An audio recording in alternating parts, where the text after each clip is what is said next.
హీరోయిన్లు మాత్రం ఏం చేసిరని అప్పట్లో అనుష్క మన విక్రమ్ ఎట్లా అనిపిస్తుందో అందులో ఒక హీరోయిన్ మాత్రం సేమ్ అనుష్క లెక్కనే ఉన్నది. ఆమె మాత్రం పక్కకు రవితేజ ఉన్న పక్కకు హీరోయిన్ మాత్రం కంపల్సరీ స్టార్లు అయిపోతారు. అంటే ఆయన మంచిగా హీరోయిన్లకి డైరెక్టర్లకి మంచిగా ఆయన నెంబర్ వచ్చిన మంచిగా స్టార్లు అయిపోతారు. కానీ సినిమా మాత్రం మంచి సినిమా అని చెప్పొచ్చు. ఎక్కడ కూడా బోరింగ్ లేదు. మేము చెప్పాలంటే ఫైట్స్ మాత్రం చాలా కొత్తగా పెట్టి డిఫరెంట్ పెట్టి ఈ సంక్రాంతికి మెగాస్టార్ తర్వాత అంటే రవితేజ అన్ననే సెకండ్ ప్లేస్. ఎందుకంటే అన్న క్యారెక్టర్ కానీ ఒక డిఫరెంట్ యాంగిల్, అన్న క్యారెక్టర్ కానీ సింపులిజం. ఆయన సినిమా హిట్ అయిన ఫ్లాప్ అయినా ఇంకా చూసుకోడు, పోతూనే ఉంటాడు, ముంగడికి పోతూనే ఉంటాడు, ఇంకా పోతూనే ఉండాలి. నువ్వు ఎన్నో సినిమాలు తీయాలి, ఇంకా ఫ్యాన్స్ కి ఎంటర్టైన్మెంట్ చేయాలి. ఎన్నో సినిమాలు మేము చూసి ఇన్స్పిరేషన్ మీకు. ఎందుకంటే కష్టపడి పైకి వచ్చిన మనిషి అంటే ఒక రవితేజ, ఒక చిరంజీవి గారే. అదే ఇండస్ట్రీలో వచ్చే 2 సినిమాలు కూడా శర్వానంద్ సినిమా కూడా వచ్చేది, 2 సినిమాలు వచ్చే సంక్రాంతికి అవి కూడా ఇట్టు కొట్టాలి, బ్లాక్ బస్టర్ కొట్టాలి. మన తెలుగు సినిమా, మన తెలుగు హీరోలు అన్ని బ్లాక్ బస్టర్ కూడా మంచి కూడా. అందరికి సంక్రాంతి శుభాకాంక్షలు. ఆడియన్స్ కి నేను విజ్ఞప్తి, ఇప్పుడు మీరు చూస్తారా చూడరా సినిమా మీ ఓకే వదిలేస్తున్నా. కిషోర్ తిరుమల గారు ఈసారి టోటల్ గా ఫెయిల్ అయిపోయారు. రవితేజ అన్న మళ్ళీ ఫెయిల్ అయ్యాడు. ఈసారి చాలా హోప్ ఉండే ట్రైలర్ చూసాక. సరే రొటీన్ యాక్షన్ డ్రామా ఎంటర్టైన్మెంట్ ఇదంతా పక్కన పెడితే పాత వింటేజ్ రవితేజ గారి కామిక్ టైమింగ్, ఫ్యామిలీ ఎంటర్టైన్మెంట్ అదంతా వాపస్ వస్తుంది అనుకున్నా. బట్ నో, అసలు కిషోర్ తిరుమల గారి పోయిన సినిమా కూడా శర్వా గారితో కొంచెం అట్టిట్ అయింది. ఈ సినిమా అయితే డౌట్ లేదండి, అట్టిట్ కాదు, టోటల్ గా పోయినట్టే, టోటల్ గా దొబ్బినట్టే. అసలు 2.5 గంటల సినిమా కూడా కాదండి, కానీ నాకైతే 4 గంటల సినిమా చూస్తున్న ఫీలింగ్ వచ్చింది. ఎప్పుడు ఇంటర్వెల్ వస్తుందా, ఎప్పుడు బ్రేక్ తీసుకుందామా, ఎప్పుడు సినిమా నుంచి బయటికి వెళ్ళిపోదామా అనిపించింది నాకైతే మాత్రం. టు బి ఆనెస్ట్ చెప్తున్నా, ఎక్కడ కామెడీ అనేది పండలేదు. రొటీన్ కామెడీ, రొటీన్ ఉన్నా గానీ జెన్యున్ గా నవ్విపిస్తే బాగుంటది అన్న. అది క్రింజ్ ఉండని ఏదైనా ఉండని పర్లేదు, రొటీన్ ఉన్నా పర్లేదు. కాకపోతే అరే అది కనెక్ట్ అయ్యి జెన్యున్ గా నవ్విపిస్తే నీట్గా ఉంటది. కానీ ఇక్కడ ఎన్ని జోకులు పెట్టారు, ఎన్ని బలవంతంగా డైలాగులు ఇరికిచ్చారంటే బలవంతంగా నవ్విపోయడానికి ట్రై చేశారు. ట్రెండీ టాపిక్స్ ని ఇన్వాల్వ్ చేసి, లేకపోతే కొంచెం ట్రెండీ డైలాగ్స్ ని ఇన్వాల్వ్ చేసి, మీ మెటీరియల్ లో ఉన్న డైలాగులని ఇన్వాల్వ్ చేసి కొంచెం బలవంతంగా నవ్విపించడానికి ట్రై చేశారు తప్ప ఎక్కడ సినిమాలో జెన్యూనిటీ అనేది అయితే నాకు కనిపించలేదు. అసలు రవితేజ గారు ఎలాంటి సినిమాలు తీసేవాళ్ళు, ఎలాంటి సినిమాలు తీస్తున్నారు నాకైతే చాలా బాధగా ఉంది. అన్న మీకు నేను విజ్ఞప్తి చేస్తున్నా, ఇప్పుడు hope this reaches you. Just please కొంచెం మమ్మల్ని దృష్టిలో పెట్టుకొని, మీ ఫ్యాన్స్ ని దృష్టిలో పెట్టుకొని, మీరు ఎలాంటి మంచి సినిమాలు తీసేవాళ్ళు, ఎలాంటి సినిమాలు తీసేవాళ్ళు ఒక్కసారి ఆలోచించండి. ఒక్కసారి ఫ్లాష్ బ్యాక్ లోకి వెళ్ళండి. మొన్న వాల్తేరు వీరయ్య 2 ఏళ్ల క్రితం వాల్తేరు వీరయ్యలో మీరు లీడ్ రోల్ చేయకపోయినా మిమ్మల్ని చూసి బాస్ పక్కన ఎంతో హ్యాపీ ఫీల్ అయ్యాము. మీ వల్ల సినిమా ముందుకెళ్ళింది, మీ క్యారెక్టర్ ఆర్క్ అంత బాగుండింది.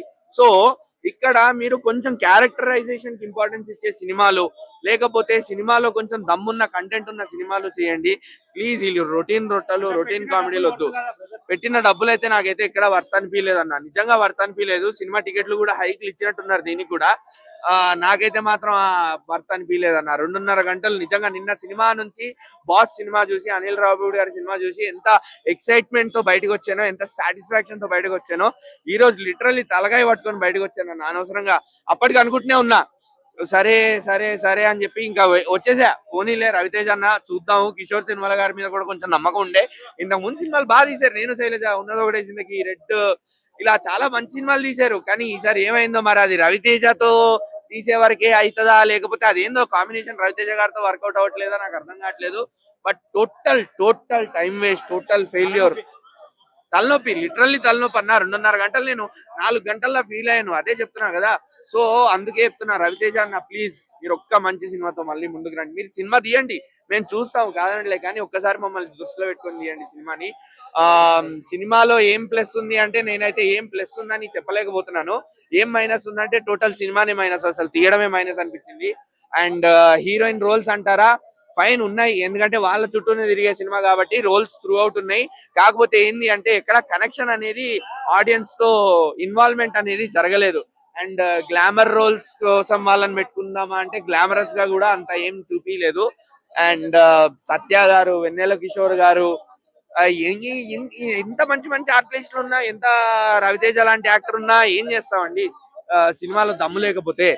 అంటే పోయినట్టే ఇంకా. మళ్ళా సంక్రాంతి బరిలోంచి వెళ్ళిపోయిందండి. ఆఫ్టర్నూన్ షోస్ నుంచే ఖాళీ అయిపోద్ది నాకు తెలిసి. Maximum already cinema first show కూడా నాకు థియేటర్ ఖాళీగా అనిపించింది. అది మేబీ అది మైండ్ సెట్ అలా క్రియేట్ అయిపోయిందో ఏమో జనాలతో ఆల్రెడీ. రవితేజ అన్న సినిమాల మీద. బట్ హోప్ఫుల్లీ అన్న ఒక్క మాస్ కంబ్యాక్ అన్న.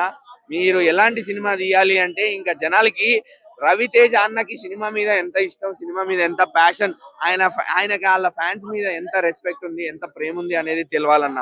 ఒక్క మంచి సినిమాతో వాపస్ రండి ప్లీజ్, అంతే. సో ఎలా ఉంది రవితేజ గారి భర్త? అన్న మనం జెన్యున్ గా మాట్లాడుకుంటాను డిసప్పాయింట్ అన్న సినిమాకి. నేను బాగుంటే హైప్ ఉంటా కానీ ఈ సినిమా నేను డిసప్పాయింట్ అన్న. ఎందుకంటే మనం చాలా సినిమాలు చూసినా కానీ రవితేజ అన్న టైమింగ్, ఆయన డాన్సింగ్, ఆయన కామెడీ టైమింగ్ అనేది బాగుందన్న. కానీ ఈ సినిమా మిస్టేక్ ఏంటంటే అన్న, మెయిన్ గా నాకు నచ్చిన సీన్ ఏంటంటే భార్య అండ్ లవర్ ఒకే ఆఫీస్ లో ఉంటే ఆ ఎంటర్టైన్మెంట్ ఎలా ఉంటుందో, ఆ చిన్న చిన్న సీన్లు ఎలా ఉంటుందో అది బాగుందన్న. మెయిన్ గా మాత్రం కిషోర్ తిరుమల గారు మీరు మోసం వేసింది రవితేజని. ఎందుకంటే నేను ఏదో హైప్ లో అనుకున్నా బ్రో, అంటే మాస్ మహారాజ్, ఆ సాంగ్స్, ఆ టైలర్, ఆ టీజర్ వచ్చి అమ్మ ఈసారి ఇట్టు కొట్టినామని అనుకున్నా. కానీ ఎంత ల్యాగ్ చేసినవయ్యా, అనవసరమైన కామెడీ. అటు కామెడీ కూడా అవసరం లేదు బ్రో, ఆ టైం కి కామెడీ అనవసరమైన టైమింగ్, ఆ టైమింగ్ వర్కౌట్ కాలే. మెయిన్ గా మాత్రం ఒకటే భయ, వన్ మ్యాన్ షో, మన మాస్ మహారాజా దుమ్ము దులిపిన సినిమాలో. కానీ కొందరు పెద్ద పెద్ద కమెడియన్ పెట్టిండు కానీ ఆ కమెడియన్ టైమింగ్ అర్థం కాలేదు బ్రో, అది ఎందుకు పెట్టినా అర్థం కాలేదు. అండ్ వాళ్ళని వాడుకునే విధానం తెలియలేదు, స్టోరీ లెంతీగా ఉంది. అంటే ఎప్పుడైపోతాయి ఎప్పుడు నస, అంటే మనకే టెన్షన్ ఎప్పుడైపోతుంది వెళ్ళిపోతారా అంటే అట్లా కాదు కదా. మన రవితేజ గారిని ఉర్రా మాస్ ఒక ఎంటర్టైన్మెంట్ యూజ్ చేసుకోవాలా. అండ్ రవితేజ అన్న నువ్వు సినిమా స్టోరీ తీసుకున్నావు జాగ్రత్త తీసుకో అన్న. ఎందుకంటే నేను బాధపడతాను, ఎందుకంటే నీ టైమింగ్, నీ డాన్సింగ్, నీ స్టైల్ వేరే లెవెల్ అన్న. ఈ సినిమాలు కానీ ఇది వేరే లెవెల్ సినిమా. స్టోరీ ఎంచుకునే ముందు జాగ్రత్తగా ఎంచుకో అన్న. సో మెయిన్ గా మాత్రం ఈ సినిమాలో రవితేజ అన్న అల్లరల్లరిగా, ఆయన టైమింగ్, ఆయన డాన్సింగ్ బాగుంటుంది. వన్ మ్యాన్ షో భయ రవితేజ అన్న చూడొచ్చు సినిమా. సాంగ్స్ అయితే song super hit bro, song అన్ని సూపర్ హిట్. స్టోరీ పరంగానే పోయింది బ్రో సినిమా, మిత్తంగా స్టోరీ పరంగా. ఆ సాంగ్ అండ్ డింపుల్ అయితే ఆసిక వాళ్ళిద్దరి ముగ్గురు కాంబినేషన్ అదిరిపోయింది. వాళ్ళంటే వాళ్ళ డాన్స్ అంటే ప్రతి ఒక్కటి 100% ఇచ్చారు. కానీ స్టోరీ పరంగా డైరెక్టర్ మోస్ట్ చేసిన సినిమాకి జోనర్స్ ట్రై చేస్తున్న హిట్స్ మాత్రం రావట్లేదు. అంటే రవితేజ అన్న కష్టపడుతుంది భయ్య, ప్రతి ఒక్క జోనరు, ప్రతి ఒక్క సినిమా కొత్తగా కష్టపడుతుడు. కానీ దరిద్రం ఏందో అని వర్కౌట్ అవుతలేదు. ప్రతి సినిమా మొన్న దాకా కొన్ని సినిమాలు కొత్తగా ఆయన గెటప్, ఆయన సెటప్ మొత్తం చేయాలని వర్కౌట్ అవుతలేదు. సో నెక్స్ట్ సినిమా కానీ కంబ్యాక్ చేయాలని కోరుకుంటున్నా. నేనైతే డిసప్పాయింట్ భయ్య, మెయిన్ గా డైరెక్టర్ లో భయ్య. రవితేజ సినిమా అయితే మాత్రం నాకైతే చాలా బాగా నచ్చింది అన్న. ఎప్పుడెప్పుడో చూసాం ఆ సినిమా, మళ్ళీ చాలా రోజుల తర్వాత ఒక మంచి హిట్ చూసాం. సినిమా అయితే ఎక్కడ బోర్ కొట్టదండి, చాలా బాగుంది. కొంచెం రైటింగ్ లో చిన్న చిన్న ఫాల్స్ ఉన్నాయి, ఏం పట్టించుకోవద్దు. సినిమా కూడా చాలా అంటే చాలా క్లీన్ గా, చాలా సబ్జెక్ట్ చిన్నదైనా సరే చాలా స్క్రీన్ ప్లే అయితే మాయ చేస్తూ కామెడీ చేస్తూ రవితేజ ఎనర్జిక్ యాక్టింగ్ తో ఇరగదీశారనే చెప్పాలి సినిమాని. చాలా రోజుల తర్వాత ఒక మంచి హిట్ వచ్చింది అనుకో, పండగ అసలైన సినిమా అన్నమాట ఇది. హీరోయిన్ కావచ్చు వెన్నెల కిషోర్, సునీల్, రవితేజ, సత్య, వీళ్ళు నలుగురు రచ్చ చేసే సినిమాని మొత్తం ఎలాగైతే సీట్లో కూర్చునివ్వకుండా పడి నవ్విలా చేశారు. చాలా అంటే చాలా బాగుంది. దాని తోడు బీజియం, బ్యాక్గ్రౌండ్ స్కోర్, నిజంగా బీమ్స్ బీజియం మాత్రం చాలా అంటే చాలా బాగుంది. సాంగ్స్ కూడా చాలా ఎంటర్టైన్ చేసినాయి. ఈ మధ్యకాలంలో ఇలాంటి సినిమాల సాంగ్స్ ఎంటర్టైన్ ఎప్పుడూ చూడలేదు. బట్ గత 2 సినిమాలతో పోలిస్తే ఈ సినిమా పర్ఫెక్ట్ సంక్రాంతికి అండి. ఇంకా కిషోర్ కోసం మాట్లాడితే కథ పాయింట్ చిన్నదే తీసుకున్న, ఎడ్యుకేషన్ మాత్రం చాలా అంటే చాలా బాగుంది. అంటే రొటీన్ గా లేదు, బట్ కొత్తగా స్క్రీన్ పై మాయ చేశారని చెప్పుకోవచ్చు. బట్ క్లైమాక్స్ అనేది కొంచెం ఏదో ఎక్స్పెక్ట్ చేస్తాం, క్లైమాక్స్ చాలా పేలుగా తేలిపోయింది. బట్ ఏంటంటే పక్కన వాళ్ళ మాట వింటే సంకనాకపోతారు, మన మాట మనమే వినాలనేది ఒక మెసేజ్ అయితే ఇస్తారు సినిమా చూసి వచ్చిన తర్వాత మాత్రం. మ్యూజిక్ కానీ, సాంగ్స్ కానీ, కామెడీ టైమింగ్ కానీ, రైటింగ్ కానీ ఎక్కడ కూడా మనం డిసప్పాయింట్ చేయదు. చిన్న ఫాల్స్ సెకండ్ హాఫ్ లో